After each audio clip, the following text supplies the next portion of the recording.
I was making a video the other day talking about gifts for Father's Day, and it got me thinking back to some of my early Father's Day gifts. So this Stanley socket set is a set that I've had. It had to be one of my first 1 or 2 Father's Day gifts. Obviously my wife picked it out and bought it for me. The kids were too little to do anything at that point, but it was a big deal when you finally become a dad and you get your first Father's Day gifts. It's kind of cool.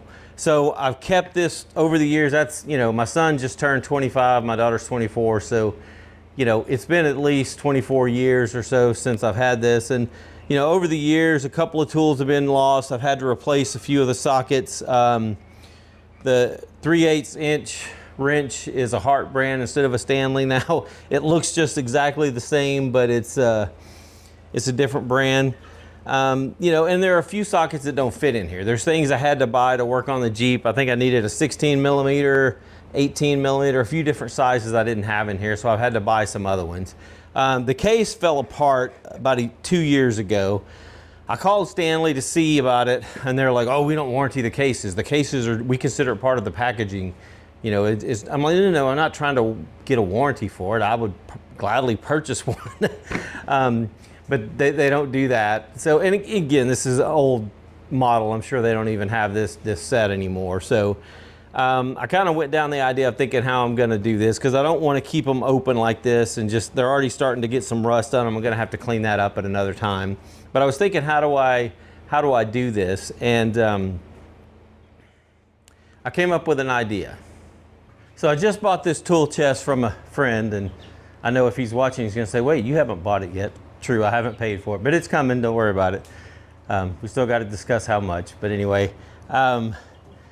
I've got this new tool chest, and I thought I finally got room to put the sockets in here. So starting off, I just stuck them in here in the same box where they were before, but now they're, you know, at least in a tool chest, so I can keep up with them a little better and keep the dirt off of them. But the problem is, to set them up like this, again, I've got some extra sockets that don't have holders already, so that kind of creates a problem. And you know, these are hard to get out. I struggle get these out of here. I have to fight with them to make them pop out. On some of them they're just loose and they would fall out. But I was kind of thinking there's got to be a better solution. So I started looking for things I could put in there to help manage the sockets. So I mean, they make things that you can buy on Amazon. Some of them aren't labeled, and so they don't do a great job of showing you what's what without really having to look at the socket in detail. And if they are labeled, you're gonna be kind of hit and miss on if you can find your exact set. Again, my set's really old, I'm probably not gonna be able to find that. Well, I happened on a set that I could 3D print that turned out to be perfect. So it comes with STL files you can download for some specific brands and socket sets that he's already built out. But he also included an SCAD file. So if you run OpenSCAD, you can pull this SCAD file in there, and you can modify it to make it have the exact sockets that you need, and you can measure your sockets. Like I used my caliper and measured each socket, the diameter, so put it in there so everything would just fit perfectly.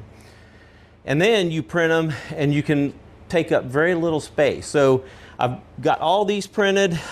This took quite a bit of printing to do, but I've got them all printed. So I'm gonna load these sockets up, get them transferred over to the drawer, and we'll see how much space it saves us. All right, let's start transferring these over and see what we get.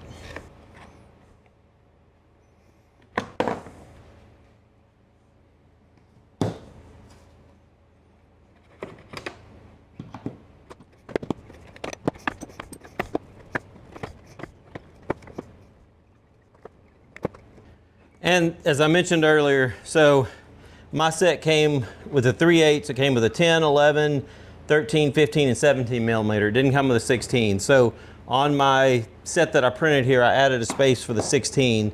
So now, again, it looks a little weird because it's taller. It's not exactly the same socket, but what does that matter? I mean, at least it's placed with the other ones, and I can find it now.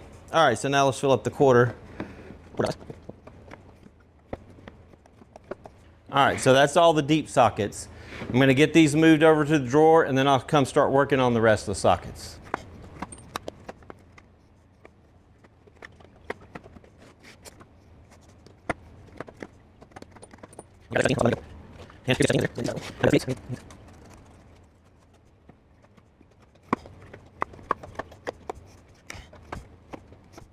And I tell you, I hate digging these things out of here.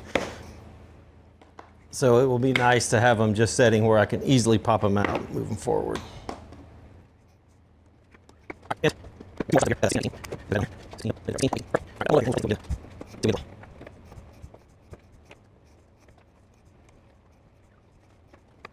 See, I've got 2 more left I haven't used yet.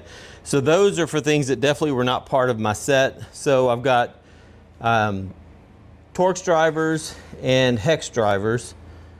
So let's get the Torx on first, if I can read these things. That actually fits good. And these are actually easy to remove. This thing, I about lose my religion every time I have to use one of these and try to pop this thing off of here. So anyway, I'm going to try to get these off real quick and see if we can get those in the thing also.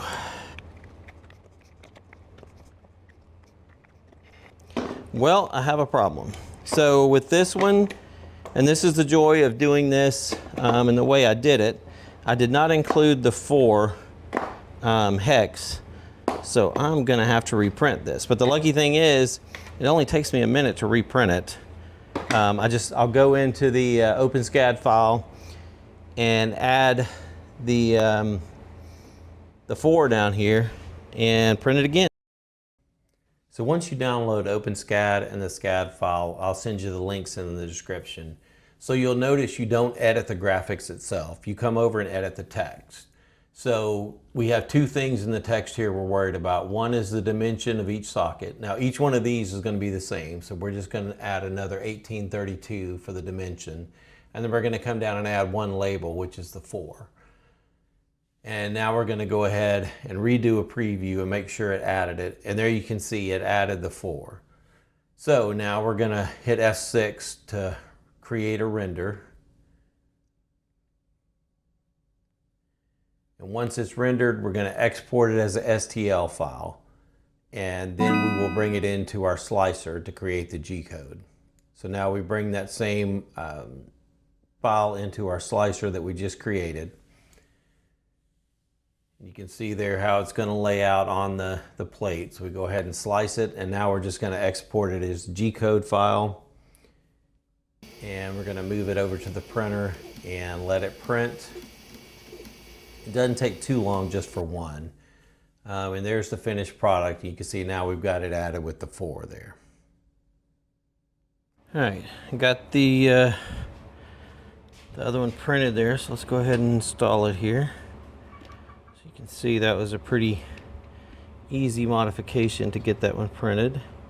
So now I've got room for the 4, 5, 6, 7, 8, and 10. And I wish there was a way to recycle the filament, but it just gets recycled in the trash can. All right, so here we go. Zoom out so you can see it here. There's the completed socket drawer with all of its holders. Now I don't have any holders done yet for any of the special things, like I've got the spark plug holders, the adapters, things like that. I could make a holder for some of those. Kind of the flex socket there, same thing, I could put it on a holder. So I could probably move these 5 things, 6 things onto one holder down here. And I may build some kind of little holder to hold all of the sockets, the socket wrenches, and maybe the extensions, but that's day 2. At this point though, I went down from 2 doors to 1. So that was a really big improvement, and everything is easily accessible. You can just pick up anything you want, pick up any socket you want, and then drop it back in place. Works out perfect. And one of the last things I wanted to do is have a way to identify the drawers, because I know if I'm walking up here and going for sockets, I'm going to start and I'll go through 5 drawers before I ever get to the one with the sockets in it. So I found another STL file to print. I don't have a 3D printer that prints multiple colors, so I had to add a pause statement and change from black to white. But I've got some magnetic tape here. I'm going to cut a piece and put behind here. Then the goal is I can see where this goes on here. But either way, I'll get it on there so I can easily find the sockets and make sure I'm not, struggling going from drawer to drawer. So I'll get a few of these made and we'll check them out. Okay, so I'm going to make the label for sockets. So I've got the magnetic tape. I'm going to lay it on here to cut it, make sure I get it right at the, maybe just a hair below the right length. So there's none sticking behind it. And the hardest part of this entire project will be trying to get the paper off of here. Oh, there we go. That one was easier than I anticipated.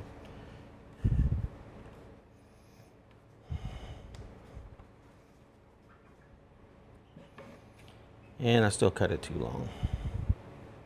Just trim that up a little bit. Perfect. All right, now let's install it. All right, so now we've got the sockets label. Since this is magnetic, just drop it on there. I've already got the wrenches done, so now I can walk up and see where the sockets are. Makes my life really easy. Again, organization, at least for me, it's something that's just small steps, many small steps. I wish I could spend a weekend, although it'd probably be about a few weeks out here trying to get the whole thing organized, but all I can do is do one bit at a time and try to get organized a little bit and save myself some time when I'm looking for something. Hey, I appreciate you guys watching. I'll leave the link to the STL files that I use, to the OpenSCAD file. It's the same location as the socket STL file. And also I'll leave a link to OpenSCAD if you're wanting to go check that out and use it. But anyway, I appreciate you guys watching. I hope y'all have a great day.